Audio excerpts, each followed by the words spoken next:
Hello friends, welcome to my channel Plant Pathology Pathsala. I am Jhumishri Meher, doing PhD in Plant Pathology at Banaras Hindu University. Today is my first video, so we will discuss only introductory part. This video is mainly for UG students. So let's start. First, what is plant pathology? Pathology comes from two Greek words, that is pathos and logos. Pathos means disease and logos means to study. So plant pathology means study of plant diseases. Here we will discuss three important terms related to plant pathology. First, disease, pathogen and symptom. First, disease. It is the malfunctioning of host cell and tissue that results from continuous irritation by a pathogenic agent. Example, rice blast. Then pathogen. Pathogen is the causal agent or causal organism of disease. A pathogen may be a fungi, a bacteria, a virus, a mycoplasma-like organism, or an algae. We will discuss this pathogen one by one in later videos. Then symptoms. Symptoms are the external or internal reaction or alternation of plant as a result of disease. To better understand disease, pathogen and symptom, let's take an example of rice blast. Here, the rice blast is the name of disease, whereas the causal organism of rice blast is a fungus. The name of fungus is Magnaporthe oryzae. So, rice blast is a fungal disease. And the symptom of rice blast is, here you can see in this picture, spindle shape or eye shaped, or you can say boat shaped lesions are there. This lesion, that is of grayish center or whitish center on and brownish margin, are the characteristic symptom of rice blast disease. Then we will discuss about fungi, bacteria and virus in a brief. First come to fungi. Fungi are eukaryotic, achlorophyllous, unicellular or multicellular organism which may produce by asexual or sexual spore. First is eukaryotic. Eukaryotic cell means it is having a well-developed nucleus and a well-developed nuclear membrane around the nucleus and having membrane-bound organelles. Here you can see a typical picture of fungal cell.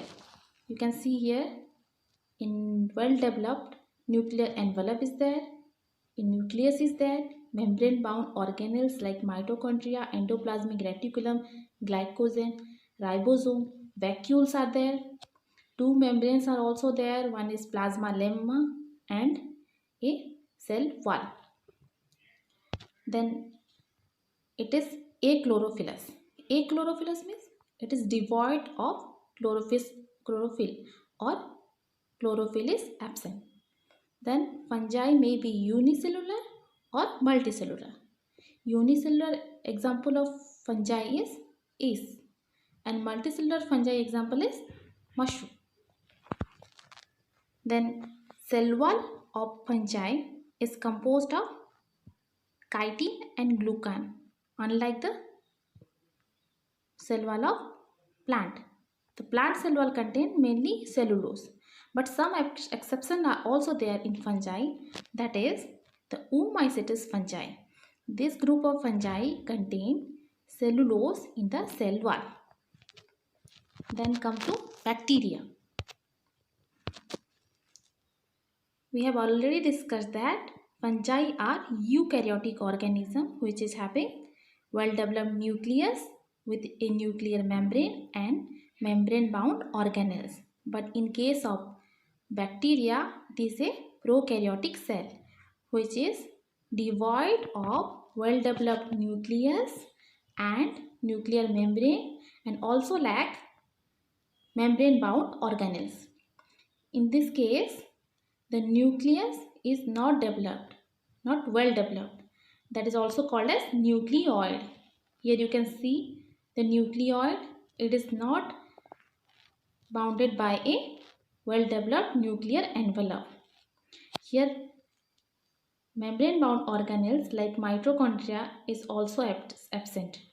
In case of bacteria, in the place of mitochondria, it contains mesosome, that is the infolding of plasma membrane which act as mitochondria or which is having same function as mitochondria of eukaryotic cell.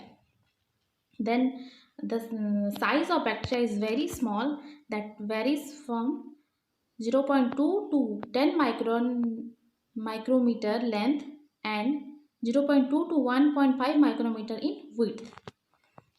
Then based on the shapes of bacteria, the bacteria are named as coccus when it is having round shape, then bacillus when it is having rod shape, and diplococci when it is in pair. Then when it is in chain, it is called as streptococci.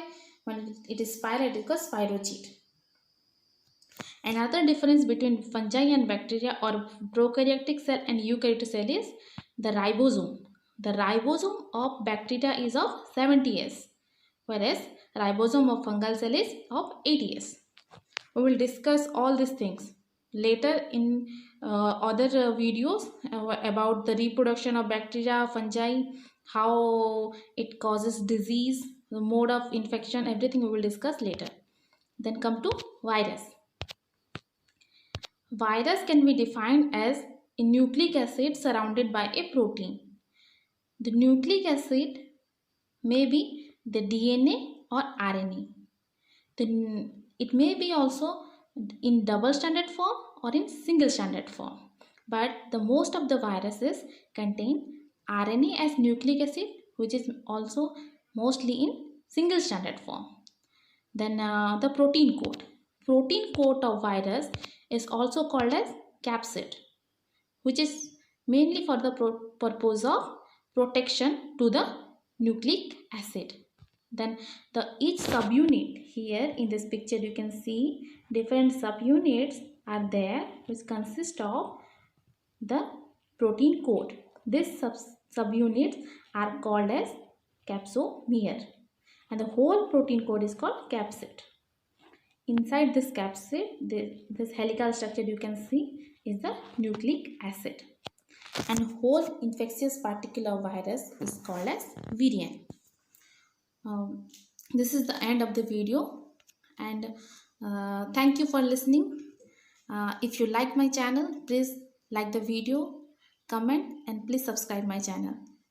Thank you.